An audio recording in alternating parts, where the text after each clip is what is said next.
د فراه د ملي امنیت د رئیس سکرتر په ماین چاودنه کې وژل شوی دی.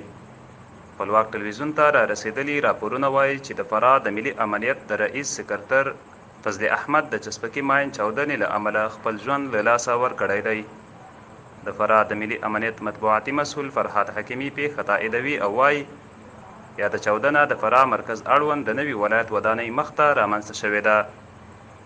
حکیمي زیاتوي فضل احمد د فراه د ملي امنیت د رئیس سکرتر و، خو نږدې یوه میاشت کېږي چې د ملي امنیت په یوه بله برخه کې دنده اجرا کوله.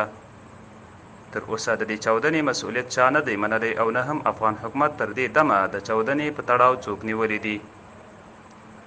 هیره دې نه وي چې طالبانو پر افغان حکومت وروسته تر هغه خپل بریدونه زیات کړي چې افغان حکومت د دوی د څو سوو کسانو د نه خوشي کولو ګواښ کړی دی. که طالب بندیان آزاد نشي ممکن جګړه نوره هم سخته شي. حمزه حسیني د خپلواک ټلویزیون همکار